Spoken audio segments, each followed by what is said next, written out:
Hindi naman malalaman yung mga leaders nila kung sino talagang binoto nila. Tuwing nanonood kami ng basketball, parati nang sinasabi, pag last 2 minutes, kung sino yung mananalo. Local kasi sa mga tight races, pwede nilang sabihin, kami nagpanalo.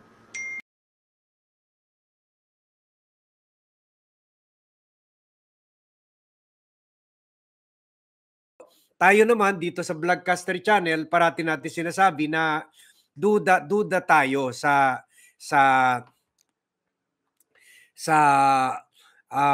endorsement power ng INC. Kasi sabi natin na bihira lang sila nagsusuporta anuman sino mang kandidato early on, let's say 1 year, 6 months or 3 months before the election. Ilalahad na nila yung posisyon nila. Usually nilalabas na yung posisyon nila kung several survey groups ang sinasabi na ito panalo. So therefore, dahil sumasakay lang sila sa winner, parati ang impression is that malakas ang endorsement power nila. Pangalawa, kasi hindi naman malalaman yung mga leaders nila kung sino talagang binoto nila. Puwera lang kung kasama sila sa Smart Magic at nasisilipan nila yung boto. Pangalawa, ay sinasabi natin na wala na ito dahil sumasakay lang INC kung sino winner. Kumbaga, iboto ko man ng INC o hindi, kung patalo ka talaga, talo ka talaga. Pero kung iboto ka man ng INC o hindi, kung panalo ka talaga. So, kailangan lang ng INC to give the impression na may endorsement power sila. Ang unang tanong, sige ganito, no? Sa surveys ba, no, sa mga datos ng Pulse Asia, lumalabas ba talaga yung so-called Iglesia effect, that the endorsement by that religious group, yung block voting nila, meron ba talagang big difference yan during elections? Well, hindi naman ganun kalinaw yung Iglesia effect kasi noong itong mga nakarang eleksyon, Christian, alam ni Papa Ronald yan, no? Tsaka ni Alan. Normally, ini-endorso ng Iglesia, sino na rin yung nangunguna, no? Doon sa mga naunang mga survey. Kaya pag nakita natin, kahit doon sa mga naunang, parang sa mga naunang survey, lumalabas na yung mga pangalan na nangunguna sa pagkapangulo, vice presidente o senador. Kaya pag tinanong mo yung Iglesia effect, parang sumusunod lang yung Iglesia doon sa natatakda ng survey. Meron ilan silang kinakarga na hindi nangunguna sa survey, pero siguro dahil na rin yun sa pinangako nila, no? Pero kadalasan yung nasa top 10 at least, yun ang kanilang pinipiling i-endorso nila sa kanyang mga miyembro. So medyo yung mas malaki na yung probability na manalo to begin with. Yun ang in-endorso. Oo. Actually, meron lang kami isang measure na parang noong 2010, kaya tinanong ko kanina si Sen Edu kung sino in-endorso ng Iglesia noong 2010. Doon meron kami exit poll Doon sa exit poll na yun, natanong namin kung sino binoto nila. Doon mo masusukat yung bigat ng Iglesia vote. Halos 8 sa 10 na iglesia ang bumoto doon sa in-endorso nila sa pagka-presidente at vice-presidente. So, ibig sabihin, parang 80% yung compliance. Medyo malaki na rin yun, no? Kasi pwede mo i-estimate ang iglesia vote na aabot siguro na 1.5, 1.6 million.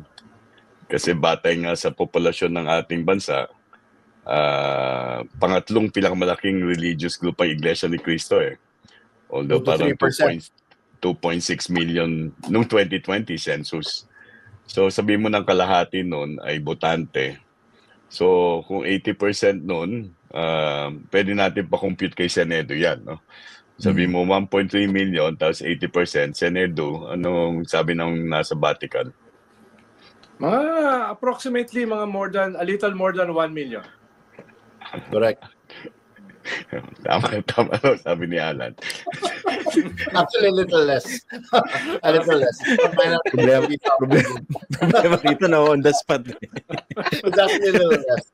But 1.3 million. 80%. Hindi, bumabawi lang. Pinapainan ko lang. 2.6. So, meron kang 1.4.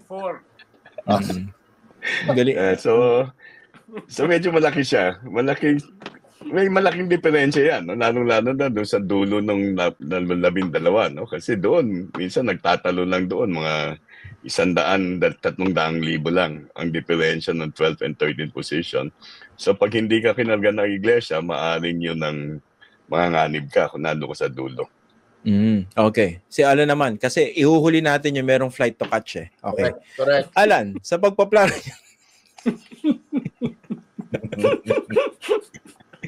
gusto ko yung talagang medyo bumabaliktad yun dyan sa kabay, no? Yung malilate sa flight. Gusto ko ganun eh. Okay. Mabawi ako, grabing kagabi. Kawawang-kawawa ako dyan. Okay. Alan, sa planning niya when it comes to election campaigns, no? How do you regard yung so-called iglesia effect? Okay. Iba naman yung tanong mo sa akin, no? This is about campaign planning. Definitely, kinokort yan aggressively dahil ano yan, low risk, high reward, ano yan, low risk, low cost, high reward ano yan, outcome pag nakuha mo yung iglesia vote. Dahil sa totoo lang, tama yung sinabi ni Prof. Ronnie, and we all know it, hindi ka naman na-endorso yun ng iglesia pag hindi ka lamang eh. If you hadn't already done the road work at hindi ka popular, hindi ka naman dadalhin eh. So you court it, pag nakuha mo, relatively it's not difficult for a popular candidate to get the vote dahil popular na sila. Tapos yung psychological at yung bandwagon effect, the social effect is so big. So the myth is bigger than the actual tangibility of it, no? Naks big words. Ito na lang. Give me one more minute.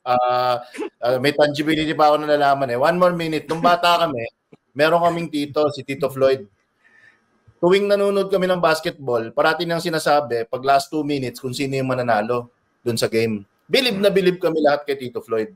Kasi parang napipredict niya. Pag sinabi ni Tito Floyd na panalo, nung tumanda kami, nung medyo nagkamalay na kami, na-realize namin na kaya niya nagagawa yon dahil he calls the games pag last 2 minutes na. So kung sino yung lamang, yun yung sinasabi niyang, yan ang mananalo. Bilib na bilib kami kay Tito Floyd. Pero the truth is, siguro mas nakakabilib yon kung ginawa niya yon before the game started. So ang tunay na INC, if you want to know who the real INC prophet is, ayun, yung nasa Japan na naka-green. Yan ang tunay na propeta ng INC dahil dyan sila nagbabase ng kung sino ang i-endorse nila. Yun lang po. Pero hindi mo naka-quantify yung yung so-called iglesia vote. Local, yes. Local, mas ano siya, mas malaki yung hatak niya in tightly contested races. Kasi whatever you say, 2 to 3% of the voting population, or rather the general population, pag tightly contested yung local race, malaking bagay yung iglesia vote at lalo na sa bandwagon effect. Dahil pag nakita ng botante na dinala ka ng iglesia, ang iisipin nila, ay, yan yung mananalo kasi dinala ng iglesia. So nagkakaroon siya ng ganong klaseng multiplier.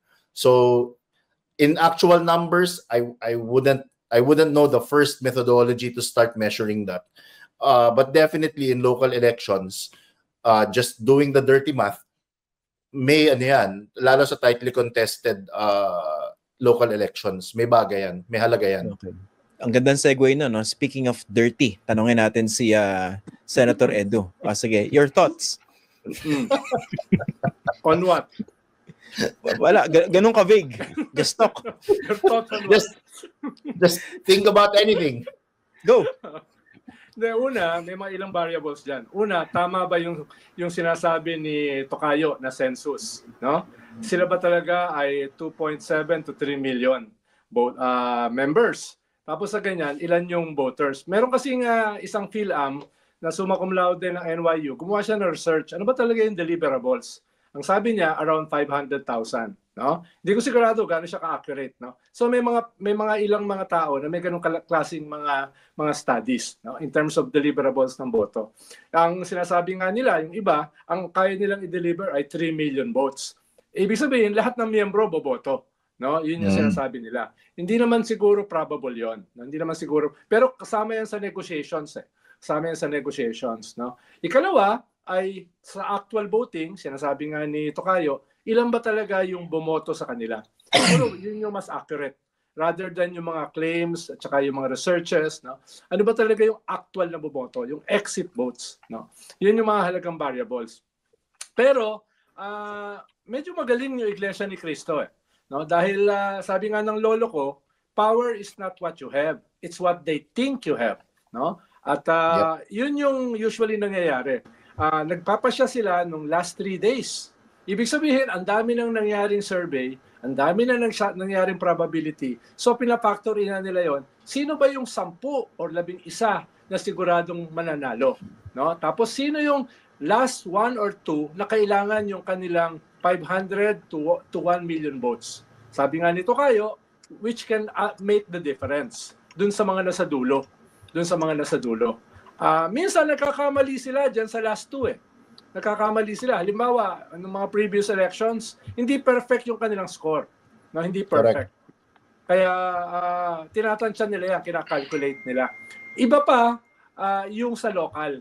Sa local kasi, sa mga tight races, pwede nilang sabihin, kami nagpanalo. At dahil na ipanalo namin, ito yung quid pro quo. No? Kaya yung mythology, yung legend, lumalaki. No? Dahil maganda yung maganda yung tacticizing. Maganda yung tacticizing nila. Maganda yung kanilang data analytics. Na yes. Ito ay ganito kaliit yung agwat, no? Negotiate tayo. At ito ay pwede nating ipanalo. Tapos yung ganung klaseng legend, pwede mo nang palakihin.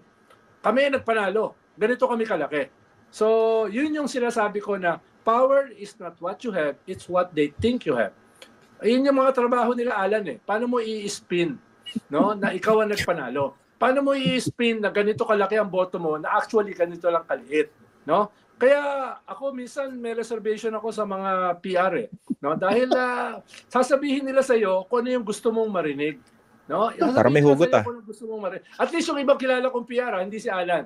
Alam si Alan pwede mo Alan, may ginawa ka ba rito? Parang may atraso ka. Hindi kasi kami dinala ng iglesia. Yung 0.1 0.6 movement, di dinala. Kaya may hugot, nagagalit. May lalim mong hugot. Yung kilala kong PR, uulitin nila sa iyo yung gusto mong marinig. At doon sila kumikita, doon sila humahataw, no? Hindi katulad ni Alan na sapat na yung mug, t-shirt at saka yung ano iniinuman mo kanina, no? Yung ganyan, no? The water bottle, bespoke water bottle. Yan. So yun lang, medyo ipag-iba mo pa yung local sa national at ibahin mo rin yung kanilang capacity sa national at saka sa local na i-package na sila nagpanalo, no? Dahil depende yan kung gaano ka nipis eh. Sabi nga nito kayo, gaano ka nipis yung lamang, yung agwat. Pero kung malaki ang agwat, ay medyo mahirap mo i-spin, no? Kaya usually ang sinusuportahan nila ay yung siguradong mananalo. Correct. Siguradong mananalo. Okay. Pwede na ba